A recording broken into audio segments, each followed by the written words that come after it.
Bonjour à tous les Stéphane, c'est Rem pour DLP Next et déjà pour ce 16e jour du calendrier de l'Avent DLP Next. Aujourd'hui, préparez vos salopettes et vos claquettes puisqu'on va parler de jazz.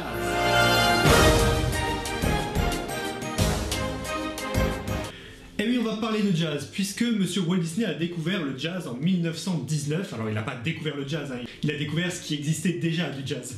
Et il a été entièrement séduit par cette musique et ça se ressent dans plusieurs de ses courts-métrages et dans plusieurs courts-métrages qui ont suivi, encore très récemment avec Soul, un film d'animation axé tout autour du jazz. Mais cette vidéo n'a pas pour but de parler de l'importance du jazz dans la cinématographie Disney, bien qu'on pourrait en faire toute une vidéo très facilement. Mais aujourd'hui nous allons parler du 29 septembre 2018 avec le tout premier événement Disney Jazz. En effet, le 29 septembre 2018, Disney fait sa toute première soirée Disney Jazz. Il s'agit donc d'une soirée Infinity, une soirée donc réservée au pass annuel Infinity avec deux tarifs. Un premier au prix de 49 € ainsi qu'un second plus premium au prix de 70 €. Quelle est la différence entre les deux tickets? Le premier donne juste le droit d'accéder à la soirée Disney Jazz, alors que le second donne également accès à un concert jazz, mais on va y revenir plus tard. Pour cette occasion, du coup, Disney a souhaité réserver cet événement au Pass Infinity ainsi qu'à deux invités uniquement. Il s'agit donc d'une soirée payante. En effet, il y a pas mal de concerts, pas mal d'artistes. Je trouve ça assez normal que Disney fasse payer un petit supplément pour payer tout ce petit monde. Et si ça nous donne également l'opportunité d'avoir plus de soirées, moi je dis pourquoi pas. Comme certains le savent, Disney a sorti plusieurs albums Disney Love Jazz, des albums qui mélangent les grands classiques Disney avec des très grands jazzman mondiaux. Et à l'occasion de cette soirée Disney Jazz, Disney a fait venir une partie de ses chanteurs de jazz pour l'événement Disney Love Jazz pour un super concert qui a été donné sur la scène de Motor Action Show. Ce spectacle était donc uniquement réservé aux personnes ayant pris un billet premium. J'en ai fait partie, j'ai eu cette chance. Et à cette occasion, on notera la présence de plusieurs artistes très connus qui étaient présents sur l'album Disney Jazz, notamment Hugh Coleman, ainsi que Ben l'Oncle Soul qui est très connu, Céla Sue également, mais encore Shayna Moose.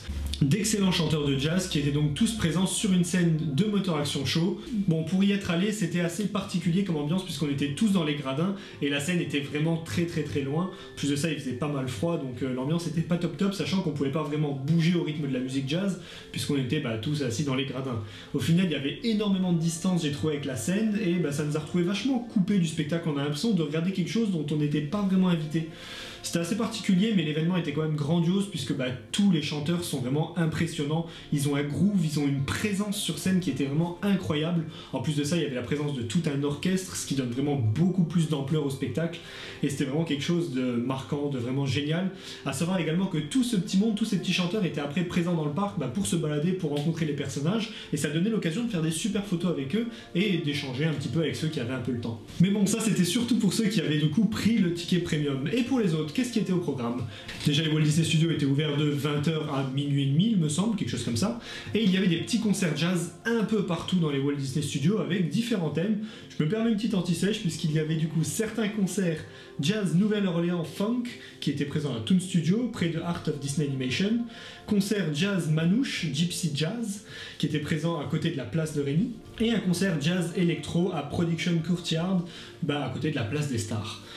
Où est-ce que je tiens toutes ces informations? Directement de notre site DLP Next, puisqu'il y a tout un article consacré à l'événement Disney Jazz. On était plusieurs présents à cet événement et on a fait un article en béton. Il y a même une vidéo sur la chaîne YouTube qui retrace un petit peu l'événement. Je vous invite à y jeter un petit coup d'œil si vous la retrouvez. Comme pour chaque événement Infinity, de nombreux personnages étaient également disponibles pour être photographiés, pour les rencontrer. Et on notera notamment Edgar des Aristochats qui est sorti pour la toute première fois en France au Walt Disney Studios pour cet événement. Je trouvais ça vraiment sympa. Par contre, il y avait vraiment beaucoup de monde qui avait attendu pour ce personnage.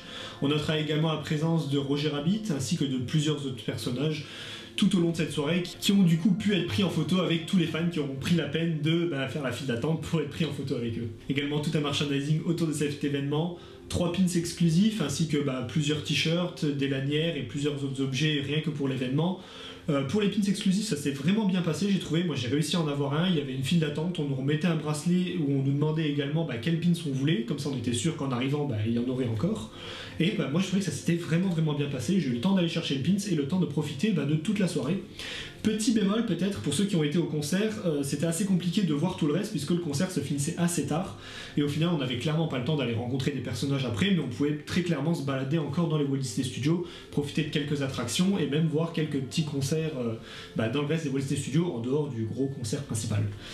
Au final, moi je suis pas un grand fan des meet-up avec les personnages et cette soirée m'a comblé. Franchement, j'ai passé un excellent moment. En plus, à l'époque, il y avait la Disney Food Rendez-vous Gourmand. Le Rendez-vous Gourmand. Et du coup, ça me permettait de manger énormément de choses. Et nous, on adore manger en plus. Ça, c'est la bonne nouvelle. Voilà, je crois que j'ai fait à peu près le tour de la soirée Disney Jazz. C'est vraiment quelque chose, vous avez dû le voir à mon sourire parce que ça me remémore énormément de bons moments. C'est une soirée que j'ai énormément appréciée, qui a été renouvelée l'année d'après. Malheureusement, je n'ai pas pu m'y rendre.